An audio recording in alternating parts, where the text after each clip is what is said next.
Como les decía, mis hermanos, la semana pasada nuestro hermano Rubén Ciso tocó un tema muy importante que es conocido como el principio o el fundamento formal de la Reforma Protestante, llamado sola Escritura. Esto tiene que ver con que la Escritura, la Biblia, la palabra de Dios, es el fundamento de toda fe y práctica, no solo para cada creyente, sino para la iglesia de Dios. Y todo lo que está fuera de ella, que es participado solamente por los hombres y no respaldado por la Biblia, debe ser desechado. Esto fue conocido, vuelvo y les repito, como el principio formal de la Reforma Protestante. Y si bien bajo este principio se dio una discusión, pero no fue tan álgida como en el punto que vamos a ver hoy, que fue el punto que marcó, si se quiere, se puede decir de alguna manera, la división entre lo que sería la iglesia de Roma y lo que es conocido como la iglesia protestante, gracias a los reformadores, porque así fueron llamados. Y es el principio material, o dicen el principio que consolida la Reforma Protestante, y es la sola fide. Este principio vamos a estudiarlo el día de hoy, mis hermanos, bajo dos puntos principales. Número uno, vamos a estar estudiando el origen y la definición de lo que es sola fide. Esto es importante para poder entender a qué nos referimos cuando hacemos esa aseveración, que el cristiano vive o está justificado solo por la fe. Y número dos, vamos a ver también un punto importante, que es la continuación de la sola fe. Y esto es importante porque la doctrina, como bien vamos a ver el día de hoy, causó una diferencia trascendental entre el cristianismo oscuro, muerto de alguna manera, que había en los siglos pasados con respecto a, o antes de la Reforma, y un nuevo cristianismo que surgió luego de la Reforma Protestante. Y me refiero a un nuevo cristianismo, es una nueva forma de vivirlo, es reavivar lo que la iglesia primitiva vivía, es reavivar lo que Cristo nos llamó a reavivar. Es no solo vivir la palabra en nuestra mente o encajonarla en una biblioteca, sino que la sociedad entera sea impactada por la palabra de Dios. A eso me refiero con la continuación de la sola fide. Pero sin más que agregar, mis hermanos, vamos a hablar de este origen del término sola fide. El término hace referencia a solamente por fe. Otros también lo describen como justificados por la fe solamente. Esta doctrina, hermanos, podemos entender que está respondiendo a una pregunta fundamental que nace o parte de las Escrituras. Y esta pregunta sería: ¿cómo puede un hombre pecador ser declarado justo delante de un Dios santo? La doctrina de la sola fide nace o tiene su origen en esa pregunta, que no parte de Martín Lutero ni de Juan Calvino, sino parte de la misma Escritura.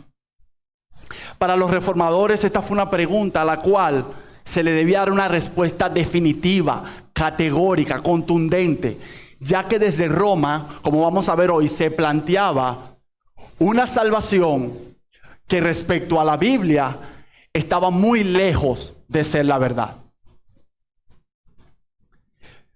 Mis hermanos, Roma, o la Iglesia Católica Romana, afirmaba que el hombre puede alcanzar salvación por medio de la fe en Jesucristo. Ellos afirmaban esto. De hecho, no es aquí donde nace la división. Roma no negaba esta verdad de que el hombre podía alcanzar salvación por medio de la fe en Jesucristo. Lo que sucede, y es aquí el punto de diferencia, es que Roma afirmaba, y aún lo afirma el día de hoy, que el hombre puede realizar o añadir a su salvación algo que ellos le llamaron obras de supererogación. Y les voy a explicar este término para que podamos entender qué era lo que ellos estaban añadiendo y por tanto para pervertir el evangelio de Cristo. En términos etimológicos, el término supererogación significa pagar más de lo debido. Es decir, que este término es como: yo hago más o puedo hacer más de lo que se me exige. doy más de lo que se es requerido. Eso significa el término supererogación. Esta doctrina fue desarrollada no solo por Roma, sino que partió de la interpretación de las Escrituras por algunos padres de la iglesia como Ambrosio y Tertuliano, que decían que el hombre tiene una parte activa en su salvación. Es decir, que el hombre puede dar una especie de colaboración en su salvación, haciendo lo que ellos llamaron para aquel tiempo obras de perfección moral. Es decir, la doctrina romanista, para darles un ejemplo, mis hermanos, está, por ejemplo, los 10 mandamientos. ¿Sí lo tienen en mente? Es como para los romanos, para la iglesia de Roma, era como los 10 mandamientos. Usted dice, no darás falso testimonio. Y usted no solo cumple lo que Dios requiere de usted de no dar falso testimonio, sino que usted se excede. O sea, usted es un super santo. Pero déjenme decirle que hasta ahí no llega el error. La doctrina romana decía que estos actos humanos eran considerados en cuenta en la economía o en el acto propio de la salvación. Es decir, que Dios podía decir de ti, sí, ven al cielo, ven a la gloria, ven a la patria celestial por mi divina gracia, pero al mismo tiempo tú le podrías responder a Dios, sí, yo hice algo para entrar aquí también. Es decir, decirle, gracias Dios por ayudarme a llegar aquí. Porque yo me excedí, diríamos en buen criollo, me pasé Dios de bueno. Y eso tú me lo tienes que contar. Es aquí, mis hermanos, donde entran actos muy escandalosos por parte de la iglesia de Roma. No solo entra el acto de obras de supererogación. Aquí entra también el acto de las famosas indulgencias. Es decir, un acto de parte del pecador que debe obtener una recompensa divina porque yo pago para mi perdón y mi salvación. Y como yo le estoy pagando a la iglesia de Dios, entonces Dios me lo debería contar. Tan aberrante, mis hermanos, es la doctrina de la supererogación o de las obras de exaltación humana, que no solo ellos decían que el hombre puede llegar a la salvación colaborando con Dios, excediéndose de los preceptos divinos, sino que si un hombre, una mujer de Dios llegaba a tal nivel moral, ese hombre cuando llegara a la vida eterna podía interceder por otros santos ante Cristo. Es tal el nivel de santidad de esa persona que según Roma, y aquí es donde nace la doctrina de la oración a los santos, o oración a muertos, como nosotros lo llamamos, los santos deberían ir a Cristo. Es decir, como un ejemplo que tiene la iglesia de Roma. Yo debería ir al apóstol Pedro, pedirle al apóstol Pedro que interceda por mí ante Cristo, porque él fue muy santo. Luego el apóstol Pedro va a Cristo, luego Cristo va a María, y luego María va a Cristo, Cristo va a Dios. Hay como 4 o 5 intercesiones para que tu oración llegue al Señor. Eso me suena a burocracia más que otra cosa. Pero eso requería entonces que la iglesia de Roma tenía que contender ardientemente ¿contra quién? Contra Martín Lutero, contra Juan Calvino. Estaba poniéndose en contra, de frente, contra la palabra de Dios. Martín Lutero afirmaba acerca de la doctrina de la salvación solo por la fe o la sola fide. Decía, y cito, esta doctrina es la cabeza y la piedra angular. Solo ella engendra, nutre, construye, preserva y defiende la iglesia de Dios. Y sin ella, la iglesia de Dios no podría existir ni una hora. Y otra vez dijo, el artículo de la justificación por la fe es el maestro y el príncipe, el señor y el gobernante y el juez sobre todo tipo de doctrinas.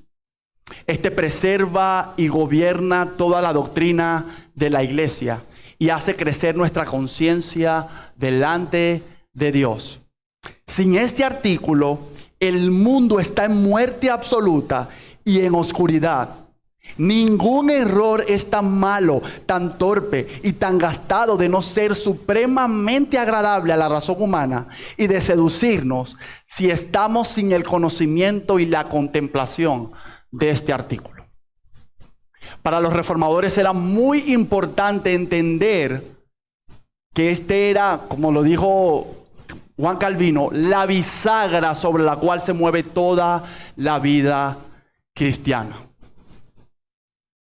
Como les dije anteriormente, esta doctrina de la sola fe tiene su origen en la palabra de Dios.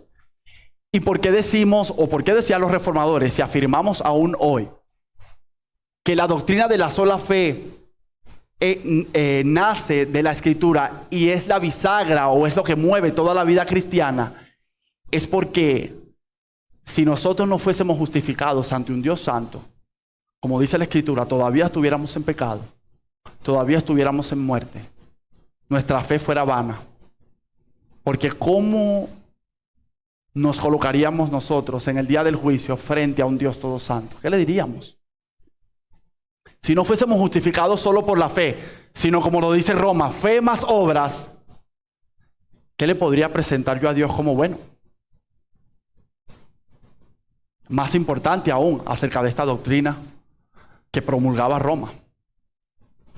¿Qué le respondería la palabra de Dios al asunto de la fe más las obras en cuanto a la salvación? Es importante no solo entender lo que los reformadores estaban promulgando y hacia dónde estaban yendo la reforma protestante, cuál era el principio que estaba articulando, sino lo más importante, qué tenía la Biblia que decir acerca de eso. Si me pueden acompañar, mis hermanos, a Isaías 64, por favor. Isaías 64, versos 5 y 6. Para que ustedes puedan ver rápidamente, vamos a estar paseándonos por varios versos, para que ustedes puedan observar, mis hermanos, qué tiene que decir la Escritura acerca de sumarle obras a una salvación que nosotros sabemos por la palabra que es solo por la fe. ¿Estamos allí? Dice Isaías 64 del verso 5 al verso 6. Saliste al encuentro del que con alegría hacía justicia, de los que se acordaban de ti en tus caminos. He aquí, tú te enojaste porque pecamos. En los pecados hemos perseverado por largo tiempo. La pregunta del profeta: ¿podemos acaso ser salvos? O si bien todos nosotros somos como suciedad y todas nuestras justicias como trapo de inmundicia, y caímos todos nosotros como la hoja, y nuestras maldades nos llevaron como viento. ¿Se notaron la palabra que dice el salmista? Él no dice todas nuestras maldades están delante de ti, todas nuestras justicias, todos nuestros actos supuestamente buenos, supuestamente para bendecir a otros, supuestamente para bendecir tu nombre, supuestamente para agradar a Dios. ¿Sabe cómo lo considera Dios? Como trapos de suciedad. El profeta tenía bien claro que aunque nosotros llamamos buenas a ciertas obras delante de Dios, sin el espíritu correcto, sin haber alcanzado salvación, sin haber alcanzado misericordia, esas obras cuentan en el cielo para nada. Pero veamos otro verso más, que dice el Salmo 130, verso 3. Vamos a ir allá.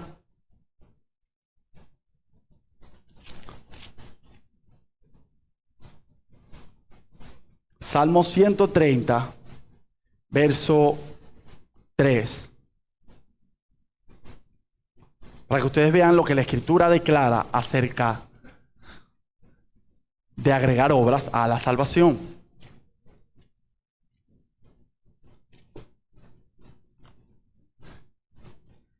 Dice la Escritura también: Señor, si mirares a los pecados, ¿quién, oh Señor, podrá mantenerse? Otras versiones dicen, ¿quién podrá quedar en pie?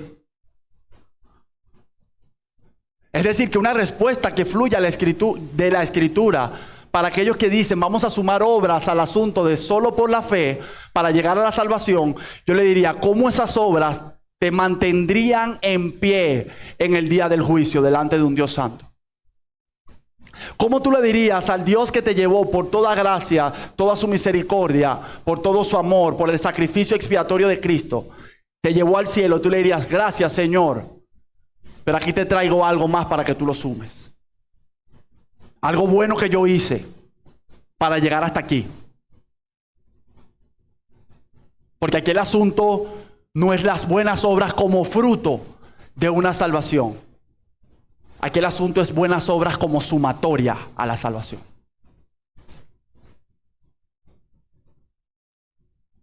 ¿Qué se preguntó el salmista también en el Salmo 76, verso 7? Hay que probar las cosas de la historia incluso con lo que dice la Escritura. Porque es más importante lo que Dios tiene que decir que incluso lo que los reformadores dijeron. El Salmo 76 en el verso 7 dice, tú temible eres, ¿y quién podrá estar en pie delante de ti cuando se encienda tu ira? Vuelve el salmista con la misma idea. Es decir, que si yo fuese a llegar a la salvación y yo debiera contar algo, yo podía permanecer en pie y decirle, Dios, tú me trajiste al cielo, pero debes sumarle esto, esto, esto y aquello. ¿Qué dice la palabra? ¿Qué está diciendo la Escritura? La Escritura está afirmando que eso es categóricamente negativo, imposible. No podemos agregar nada a la salvación. ¿Quién podrá permanecer en pie?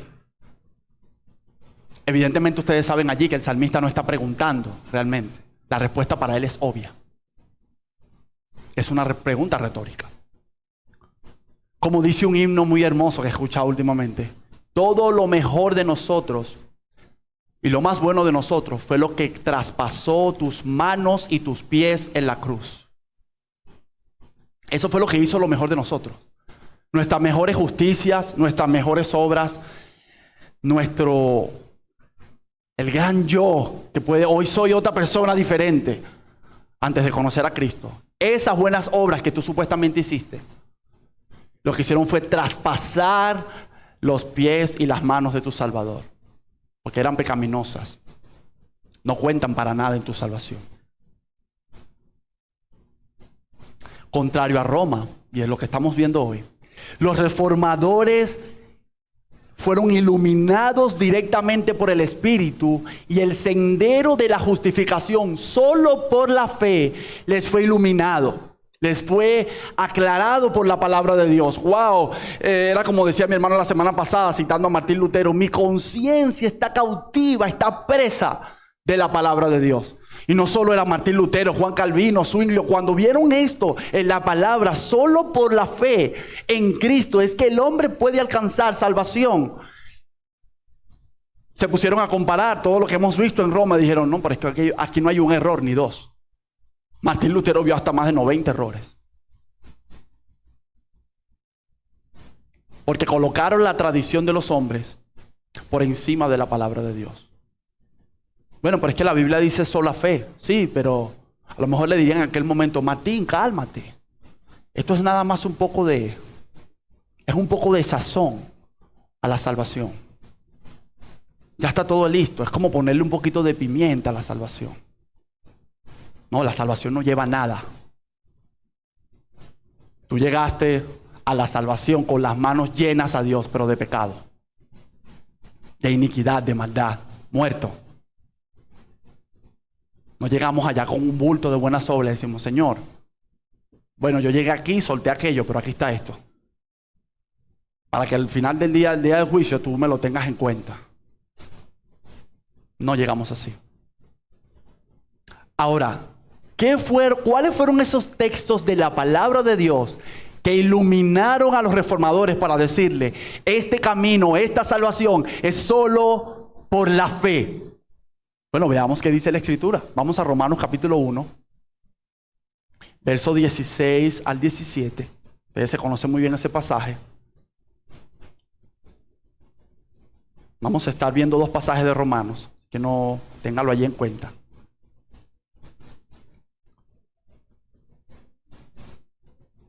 Porque dice la Escritura en Romanos 1, 16, 17.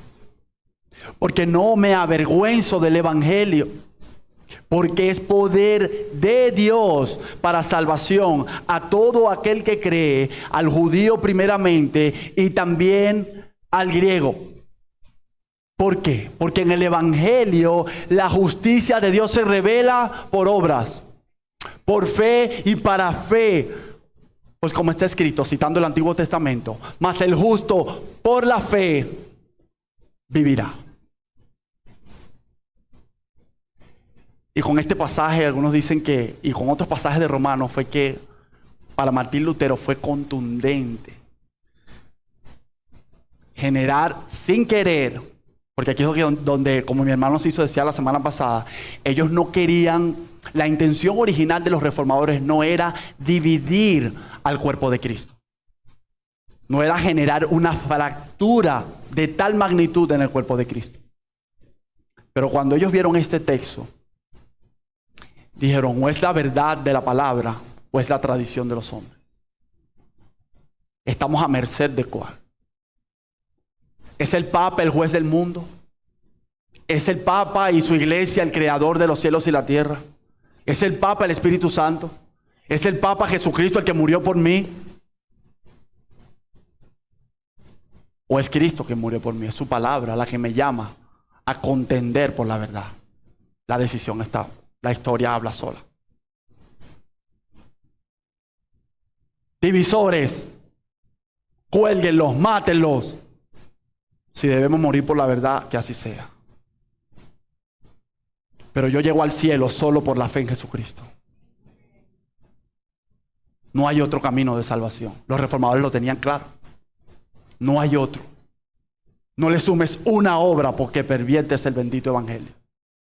¿Ustedes recuerdan la respuesta de Pablo a los Gálatas? Algunos dicen la respuesta más ácida del apóstol Pablo en toda la Escritura. Oh Gálatas insensatos, ¿qué los fascinó para decir que al evangelio de Cristo deben agregarle las obras de la ley? ¿Se imaginan los apóstoles escuchando esa carta? ¿Por qué Pablo no fue más suave? ¿Por qué Pablo no habló con los hermanos judíos y le dijo, oye, no circuncide tan rápido, ve poco a poco, que la gente se vaya adaptando? Pablo dijo, no, adaptando no. O es la salvación solo por la fe en Cristo, o no hay salvación. Si es la salvación más las obras, entonces estamos muertos. Porque todas nuestras obras son malas. Si Pablo lo tenía claro, Martín Lutero lo tenía claro, nosotros también debemos tenerlo claro el día de hoy.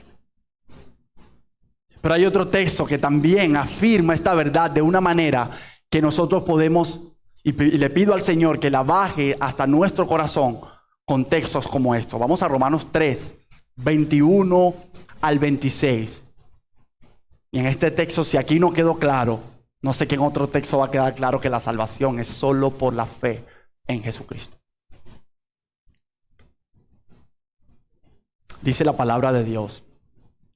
Pero ahora, aparte de la ley, se ha manifestado la justicia de Dios testificada por la ley y por los profetas. La justicia de Dios por medio de la fe en Jesucristo para todos los que creen en Él, porque no hay diferencia.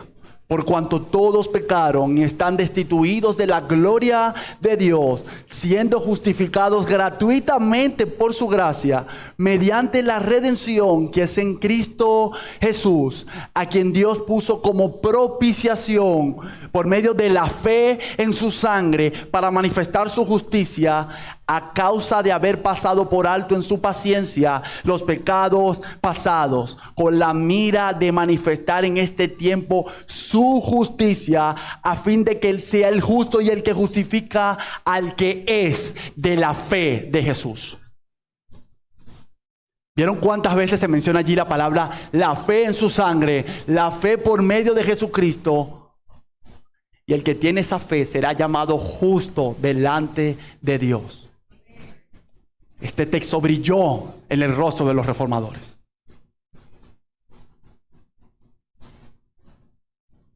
¿Podía negociarse la división de la iglesia? ¿Podía negociarse en el cuerpo de Cristo? Bueno, vamos a conciliar entre la verdad y la mentira. Vamos a sentarnos y vamos a tener concordia entre la verdad y lo que es falso. Pero como somos hermanos, tenemos amistad profunda entre lo que es verdadero y lo que es falso. Ese amor es bíblico. Eso es lo que nos llama la Escritura. Cuando ellos estaban torciendo, no solo la palabra de Dios, estaban torciendo de una manera profunda la salvación nuestra. No había conciliación. No había oportunidad. No había forma de que se pudiera negociar tal cosa. Por eso luego fueron llamados protestantes.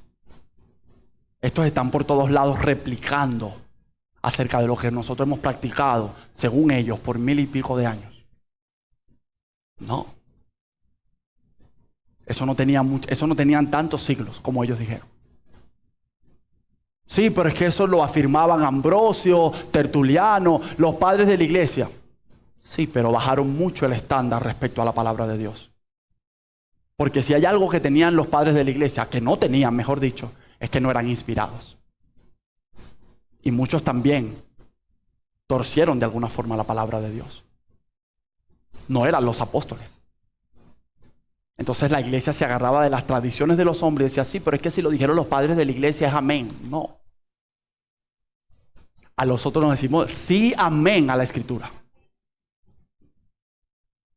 Cuando un hombre lo convoque, usted le diga sí, amén a lo que yo digo. Yo le diría, la Escritura me demanda otra cosa. Yo le digo sí, en Cristo dice la Escritura, está en sí y el amén. Y los reformadores no tenían opción. La sola fide es que el hombre debe colocar toda su fe o confianza únicamente en la obra de Cristo para ser declarado justo delante de un Dios santo. Es aferrarte con todo tu corazón, con todas tus fuerzas, con toda tu alma. Hasta la Escritura nos declara que esa fe es regalada. Esa fe es de gracia. Es decir, que ni la fe es tuya. Pero solo ese regalo tan hermoso de la fe que te lo da Dios es incluso para que le des la gloria a Él eterna en la salvación. Señor, yo llegué aquí por la fe, pero una fe que tú me regalaste. Algunos dirían, pero ni eso era mío, ni eso es mío. Eso me lo dio mi Señor para poder llegar a la vida eterna. Ahora dicen algunos teólogos que esta es la doctrina más fácil de entender. La más fácil quizás no necesitas argumentos profundos para entender que solo por la fe en Jesucristo es que tú llegas a la salvación. Ahora, algunos teólogos también concuerdan de que es la más difícil que bajar al corazón. Es la más difícil de vivir. Porque nuestras vidas siempre están permeadas. Incluso cuando vemos nuestro pecado, colocamos nuestro pecado por encima de la salvación por fe. Wow, Señor, yo sí salvo solo por fe. Pero yo hice esto malo. Quizás esto me reste en la salvación. Quizás esto me quite mérito el día que yo llegue a tu patria celestial. Quizá no llegue. Algunos se preguntan eso incluso. ¿No somos justificados solo por la fe entonces? ¿O es que lo decimos desde buen criollo, de la boca para afuera, y en nuestro corazón eso no hace vida? Por eso quiero que continuemos Ahora viendo cómo esta doctrina controla toda nuestra vida, precisamente nuestro caminar en la fe cristiana. Y es lo que quise llamar la continuación de la sola fide. Y aquí es importante entender que lo que salva incluso no es la fe en la doctrina de la justificación solo por fe. Lo voy a repetir. Lo que salva no es la fe en la doctrina de la justificación solo por fe. No salva en sí la doctrina, salva el contenido de la doctrina. No es decir, hermano, yo estoy salvo porque yo creo la doctrina de la justificación solo por fe. Y si tú no la crees, no crees esa doctrina, no estás salvo.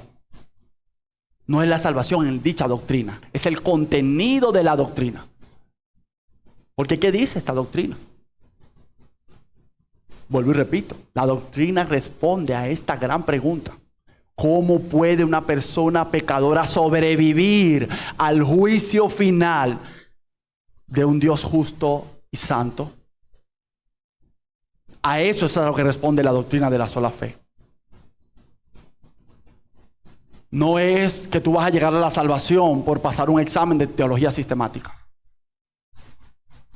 por pasar un examen de la Reforma, por pasar un examen, 20 puntos, la Confesión de Fe de Londres, Confesión Westminster, Confesión Helvética, Confesión belga. No.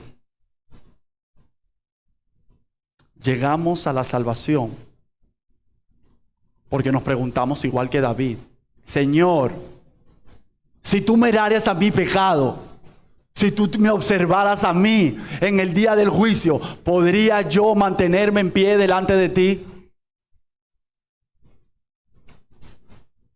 ¿Podría yo, Señor, un pecador, estar de pie ante ti en el día del juicio? La respuesta natural es que no. Pero como el Señor nos tuvo misericordia, como el Señor nos tuvo amor, gracia, compasión, nos regaló la fe en su Hijo para decirle: Señor, en el día del juicio, delante de Él, ¿por qué estás aquí? No tengo nada, Señor. Tú me diste hasta la fe que me trajo hasta aquí. Y yo me aferré con toda mi alma, con todas mis fuerzas, con todo lo que tú me diste. Me aferré únicamente a Cristo. Más nada yo pude hacer, solo pecar, Señor. Solo quejarme. Solo a veces vivir por vista, aunque tú me llamaste a vivir por fe. Estoy aquí, Señor, solo por haberme aferrado hasta el final a tu Hijo. A veces incluso yo soltaba a tu Hijo, pero Él nunca me soltó.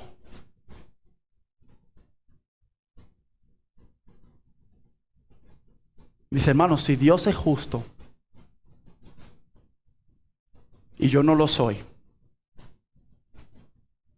vuelvo a hacer la pregunta y quiero ser enfático, mis hermanos. Si Él es justo y yo no, ese es el gran problema de la raza humana. Decía el Dr. Arthur Sproul, el gran problema de la raza humana es que Dios es santo y yo no. ¿Cómo podríamos entonces ser justificados, entrar, tener acceso a ese Dios, a su divina presencia en el día del juicio, y que mis pecados sean perdonados? Tiene que provenir de Él. Ya vimos que no hay nada en nosotros. Tiene que extenderse la mano misericordiosa de Dios hacia nosotros.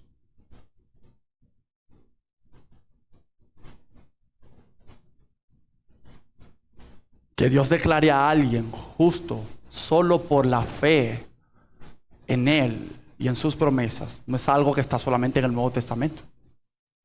El concepto bíblico de la justificación descansa en Dios declarando gente ser algo que en sí y por sí mismos no pueden ser. ¿Qué le dijo en Génesis 15 ¿Qué le dijo? ¿Qué dice de Abraham, el patriarca? Dice, creyó Abraham al Señor y le fue contado por justicia. Es como si dijera, Abraham, Dios le contó esa fe que tuvo en el Señor y en su promesa, Dios se la contó como justicia. Entonces no era la primera vez que a alguien Dios lo declaraba como santo, justo, limpio, por colocar toda su fe en Él. No era la primera vez.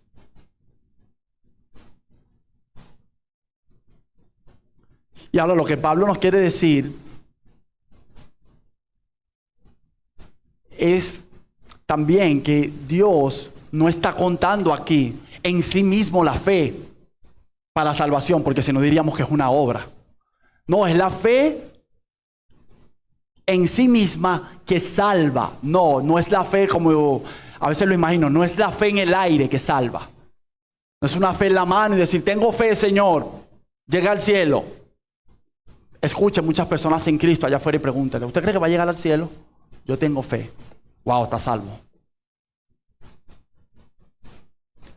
La fe, ¿hacia quién va direccionada? ¿Hacia quién va dirigida esa fe solamente?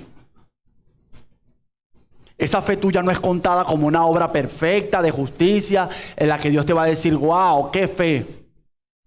Sí, Señor, pero yo tenía fe en Mahoma. ¿Qué fe? Wow, eso es fe igual. A mí el tarot, Señor, me da una fe. Bueno, esa es la que cuenta para llegar al cielo. Es la fe en Jesucristo y en su obra de expiación, de vida, muerte, resurrección e inminente regreso, lo que nos coloca a nosotros en un lugar favorable delante de Dios. ¿Anotaron lo fundamental que es esta doctrina para nosotros poder caminar en la vida cristiana? Para Juan Calvino, vuelvo y les repito la frase, él decía que esta doctrina era la bisagra sobre la cual gira toda la vida cristiana. Sin esta doctrina el cristiano estuviera en la nada. Porque somos justificados gratuitamente por la gracia de Dios, por medio de la fe en Jesucristo. No es la fe que salva, por medio de la fe en Jesucristo. Es Jesucristo quien salva. Es la fe en Él la que nos lleva a la salvación. J.I. Packer, un teólogo del siglo XIX, decía que esto es, si recuerdan la figura de Atlas, que sostiene todo el mundo en sus hombros. Para J.I. Packer, así era la doctrina de la justificación. Sostenía, era el pilar fundamental de toda la fe cristiana. La justificación por la fe solamente en Jesucristo. Si no está ese Atlas para este teólogo, era como se derrumbaba todo el mundo que tenía arriba de teología. No valía de nada sin que el cristiano supiera primeramente que ha sido perdonado, justificado, limpiado, salvado únicamente por colocar su fe, esa que le dio Dios, en Jesucristo. Mi hermano, tú estás aquí hoy en día por el regalo de la fe en Cristo. Y por ese regalo Dios te ha declarado a ti limpio, justo, santo, mi hijo, mi familia. Es por eso que tú estás aquí hoy. Quita esto y las demás doctrinas no te valen de nada. ¿Por qué seguimos proclamando sola fe? ¿Por qué caminamos solo por fe? ¿Por qué decimos que el cristiano anda solo por fe y no por vista? ¿Cómo la justificación por la fe te ayuda en tu vida diaria? Además, incluso te puedes hacer esta pregunta. ¿Has perdido fuerza en la batalla contra tu pecado? ¿Te sientes débil ante la tentación? ¿Sientes que la vida cristiana es una cuesta arriba? ¿Sientes incluso que la culpa te consume? Hermanos, la sola fide, partiendo de la palabra, nos llama a colocar toda nuestra fe únicamente en Jesucristo.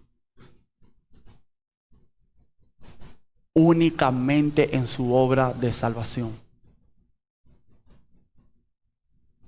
Y así como te llama positivamente a colocar tu fe y toda tu confianza en Él, mi hermano, al mismo tiempo te llama a desprenderte de ti, desprenderte de tus obras, desprenderte de tu seguridad, desprenderte de tus méritos, desprenderte de la autocompasión, desprenderte de tu miseria interior, de tu flaqueza, de ti mismo, para que coloques todas tus fuerzas, tu mente, tu alma, la derrames únicamente en Jesucristo. En el Jesucristo que nos muestra la palabra, en el Jesucristo con su vida perfecta, en el Jesucristo que murió por nosotros, en Jesucristo que resucitó de los muertos, en Jesucristo que ascendió a los cielos y en el Jesucristo que viene inminentemente por nosotros.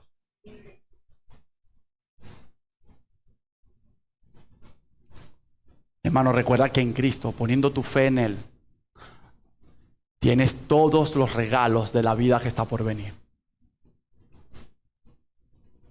Recuerda que fuimos llamados a caminar sola fide.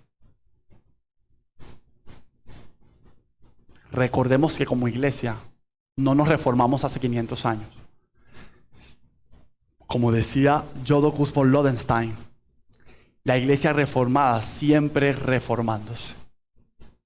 Recuerden que la reforma continúa, no solo en la iglesia, sino en nuestros corazones.